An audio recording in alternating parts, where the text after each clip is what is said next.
This is OwlUp, where learning happens in minutes, not hours. For a deeper journey, explore all our courses at owlup.co. Now, let's dive in.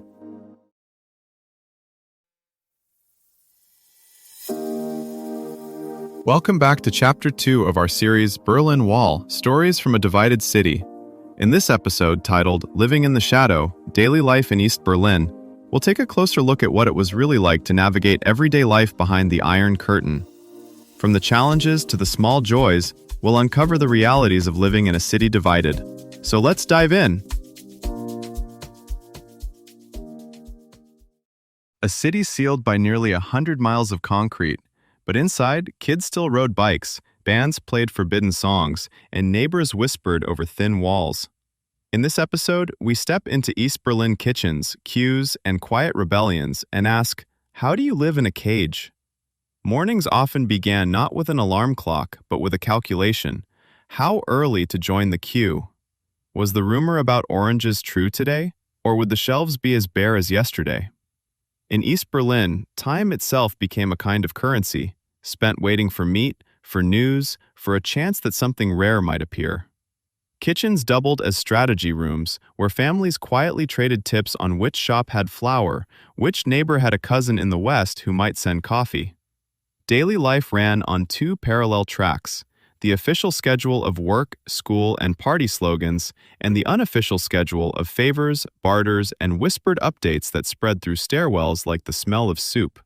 Children absorbed these unwritten rules early, learning which questions to ask at home and which never to voice on the street. Survival was practical, careful, and endlessly improvised. At work, the day unfolded under slogans and portraits, but most people focused less on ideology than on getting through their shift and home on time. Offices, factories, and schools followed strict routines, yet everyone knew which rules were iron and which were quietly bent. After hours, the city shifted. Church basements hosted poetry readings, smoky apartments turned into jazz clubs, and youth clubs doubled as safe spaces to swap banned cassettes. Television antennas pointed west like metal sunflowers, catching signals that carried other lives, other colors, into cramped living rooms. Even leisure needed caution. A careless joke could linger longer than any echo. In the cramped apartments that lined Stalinallee or the prefab blocks in Marzahn, comfort was measured less in square meters than in small victories. A new curtain from a West package, real coffee shared on a Sunday, a record player repaired with a part organized from a friend of a friend. The shortages outsiders read about translated into a constant background puzzle. How to stretch butter, how to replace missing screws, how to turn state-issued sameness into something that felt like home. Queues weren't just about scarcity, they were a source of information. If you joined a line without knowing what it was for, odds were good it would still be worth it. While bodies shuffled forward, voices traded rumors. Whose relative had finally gotten a Trabant after 12 years? Which office might have a free slot for a telephone application?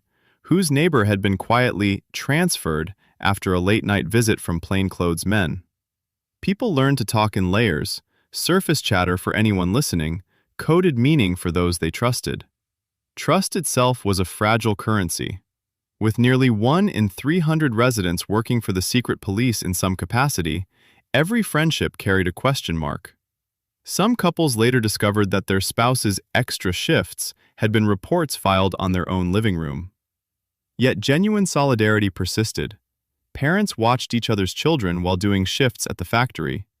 Entire stairwells would conspire to lose an official letter no one wanted to receive.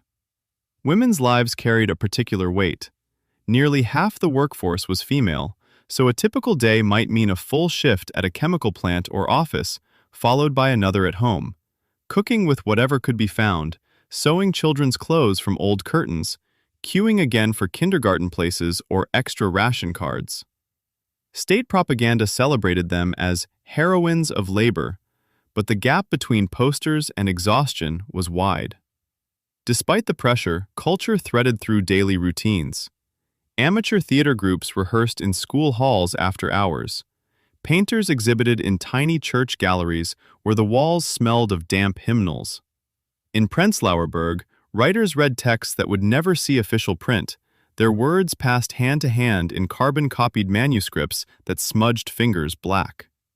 The city's nights were not loud, but they were dense, thick with shared secrets, cautious laughter, and the sense that history was something pressing in from the edges, not yet visible, but already there. Clocks and calendars carried a different weight when planning years ahead for something as simple as mobility. Applying for a car felt less like shopping and more like planting a slow-growing tree whose fruit your children might taste first.